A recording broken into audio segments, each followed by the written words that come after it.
All right, now, not bad. Ugly win, but not bad. We'll take it. Eagle fans will take that all day, any day. Ooh, boy. Philadelphia versus the Washington Commanders. We put it on them a little bit. I know the final score shows 26-18, but that second half, second half was basically Eagles all the way. Wow. Ugly game. That was old school football, guys. That's old school football. The tougher team won tonight. Now, both teams played really, really tough tonight. You got to give Washington a lot of credit. They came out and they were like, listen, we just came off a game against Pittsburgh, who's another tough-ass team on a short week, on the road to Philadelphia, and they gave us everything that they had this week, okay? I don't care what you tell me.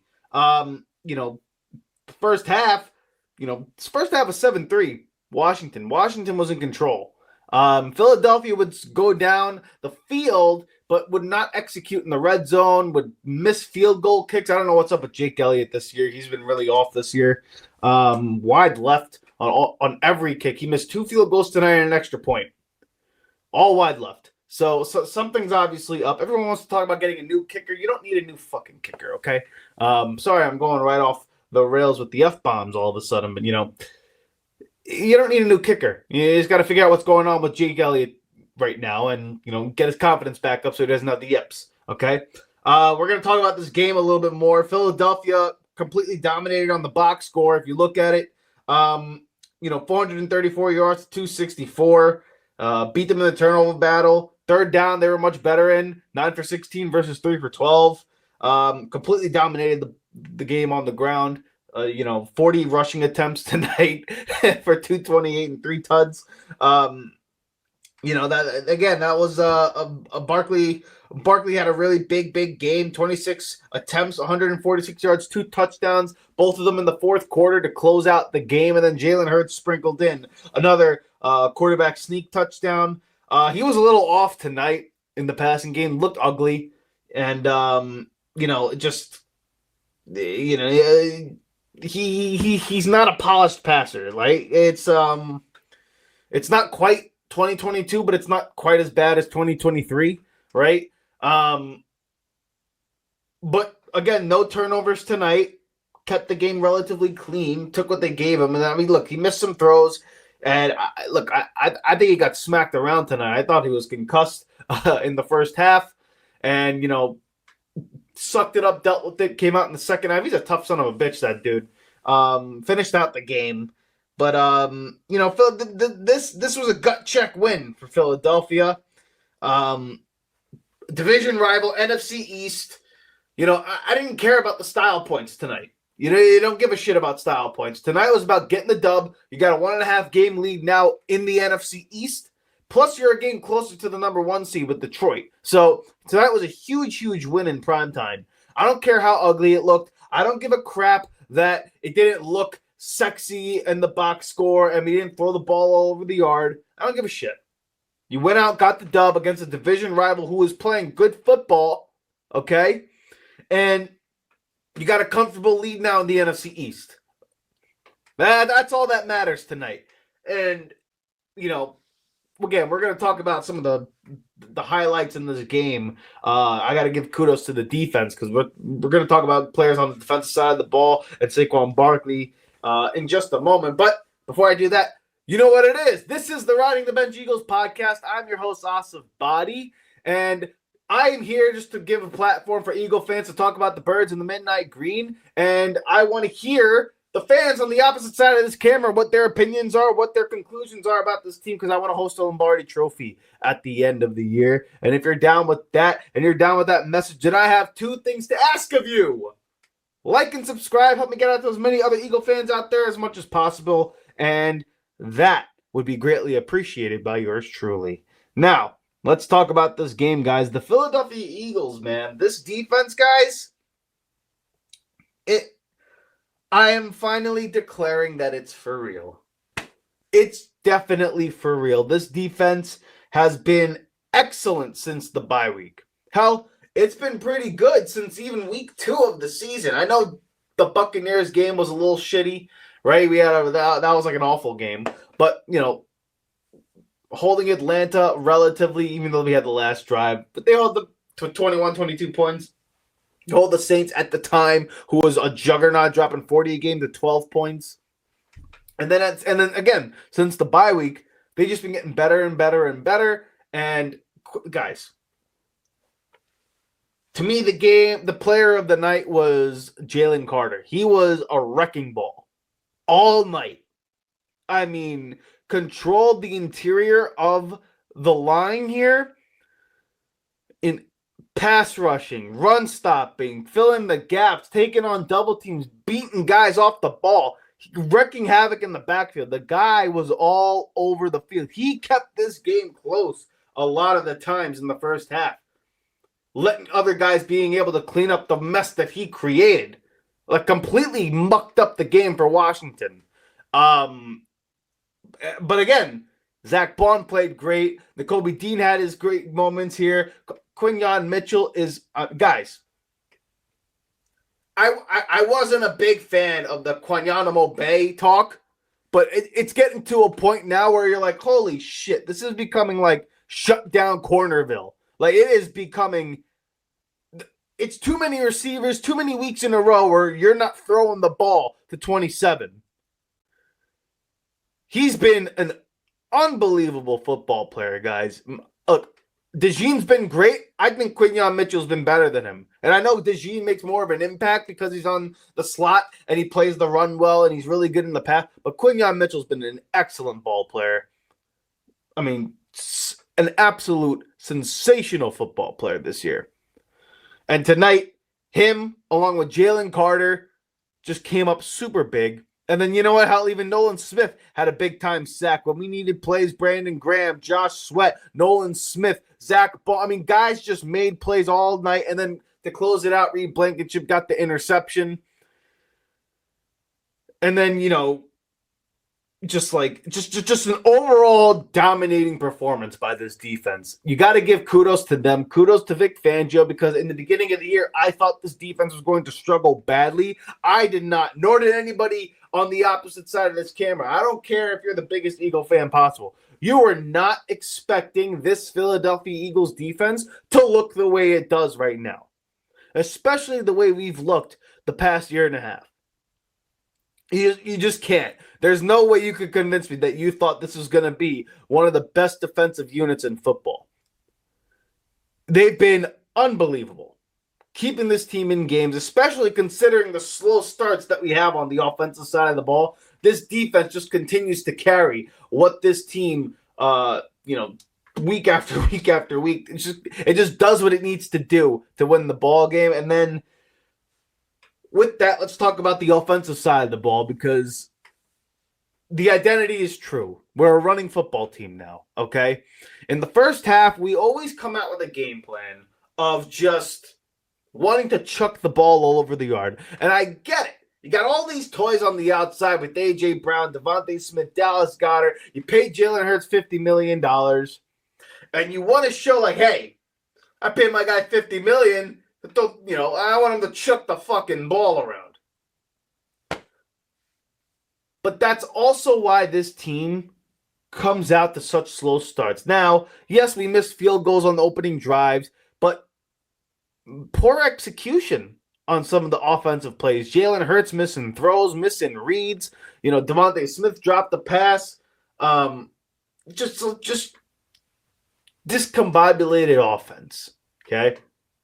It wasn't, again, until the second half where the identity of this team became more true and you went back to what you could freaking do, and that's run the ball on anybody. And against Washington particularly, I said it in my last episode, you have to run the ball on Washington because they will fold in the run game. That is a weakness of their defense. As good as they've been all year as a team, their run defense is suspect.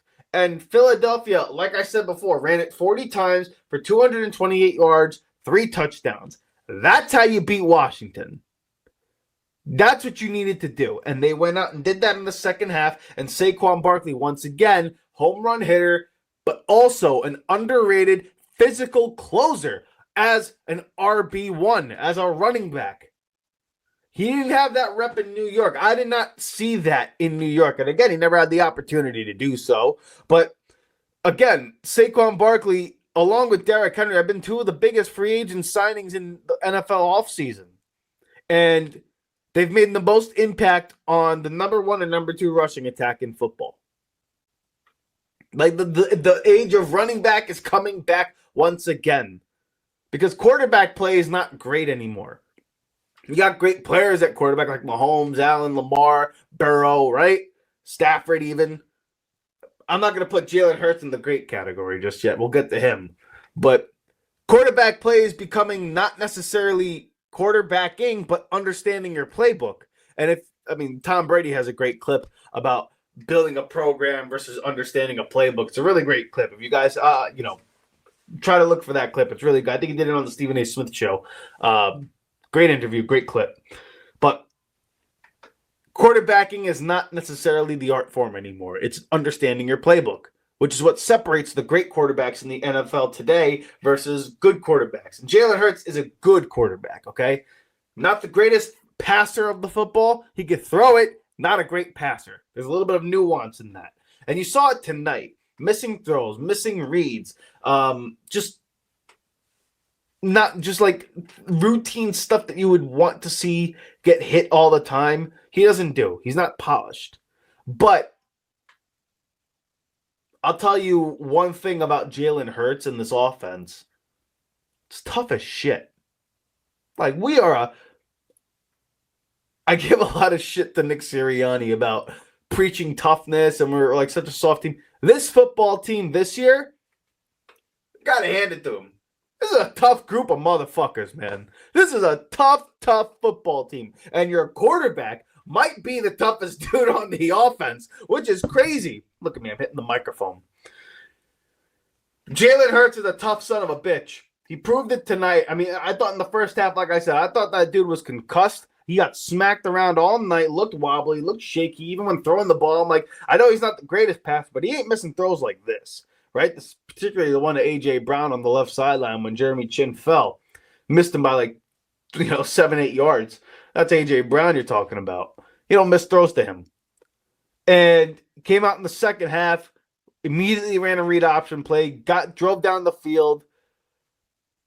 And then in the second half, they imposed their will on Washington. That's what happened tonight. And again, you got to give kudos to them. Kudos to Philadelphia for just being true to who they are. And in the second half, just being like, you know what? Let's just get the fucking win tonight. We'll get a long semi-bye being atop of the NFC East. And now, getting the win against Washington is just really good cushion that you have now in the NFC. Because now you're in position for the 1 seed and fighting for Detroit's number 1 slot. Okay. And, it's not like Detroit's got the easiest division either. I know they beat the Vikings and they beat the Packers and all that. That's not an easy division to just win out. They're not sweeping the NFC North. I don't think Philadelphia's going to sweep the NFC East either. I think going to Washington's not going to be an easy fucking football game. Who knows? Maybe we win. And if we sweep the NFC East, we probably win the number 1 seed, but that's a whole nother discussion for another day. Point being is, the identity of this team is a tough-ass, defensive-minded, and run-first football team. That's who we are. And we could gash you with, A.J. Brown and Devontae Smith at times, but mainly the star of the show is what's going on defense and number 26 in the backfield. You have to have a game plan for those two. And with our offensive line and with our playmakers on the outside that make you actually remain honest, because you're not going to play one-on-one against Devontae Smith or A.J. Brown, it is almost impossible to stop this running game if we commit to running the ball. And we've been seeing it since the bye week. I don't care what anyone tells me now anymore. People want to talk about the run-pass ratio and how it's because we've gotten a lead, we're running the ball more. No. This team has to establish the run game in order to set up the pass. It sets up the rest of our offense. Detroit does it. Baltimore does it. Philadelphia is starting to do it now. And whatever it takes to win on the ground game is what you're going to do. It starts with 26 and Jalen Hurts on the ground. And then you sprinkle in some passing, some passing shots with A.J. Brown and Devontae Smith, and just being efficient in that front, managing the game. You're going to win a hell of a lot of football games, especially with the way this defense has been playing. So this has been a really, really tonight, I have to acquiesce. This was a great, great win. Albeit ugly, albeit just like not pretty. I'll freaking take it against the Washington Commanders to get atop of the NFC East and being that much closer to the number 1 seed in the conference. You got to take it. Got to take it. And, what a tough son. This team, this is the toughest Eagle football team I've seen in a long time. Damn long time. 22 was flashy and had signs of toughness, but this team is so damn tough. It just is. It's going to punch you in the mouth, and you better have an answer for it. Because if you don't, we're just going to keep punching you in the mouth. That's what Barkley's brought. That's what Fangio and this defensive unit has brought. And that's what Jalen Hurts, A.J. Brown is bringing to the table along with Devontae Smith, because he's a tough son of a bitch too. I gotta give them credit. I gotta give Sirianni credit. So cheers. Got to applaud them being tough. Got to applaud the victory. I'm happy with the win. What say you guys? Let me know in the comment section below what you think about this victory, because next week we got the Rams on Sunday Night Football. That will not be an easy game either, because Matt Stafford, to me, is one of the more underrated quarterbacks in the NFL, especially when he has all of his weapons, and he's also coached by Sean McVay. Okay? So getting a win against Washington was really great. Big, big win. Next week on Sunday Night Football, you gotta get that win against the Rams, because Baltimore is going to be even tougher than these two teams, in my opinion. Okay, so we'll talk about that game another time. We'll talk about the Rams in another episode, but today we enjoy the victory here at the Riding the Bench Eagles podcast, and we will see what Philadelphia has in store for us next time on Sunday Night Football. Hey, thank you so much for watching the Riding the Bench Eagles podcast. If you want to continue to support the channel, please hit the like and subscribe button down below. Also, check us out on Instagram and TikTok at Riding the Bench Eagles Pod. We're also on Apple Podcasts, Spotify, iHeartRadio, you name it, we're on there. Thank you so much for listening, and please join us next time here at the Riding the Bench Eagles podcast.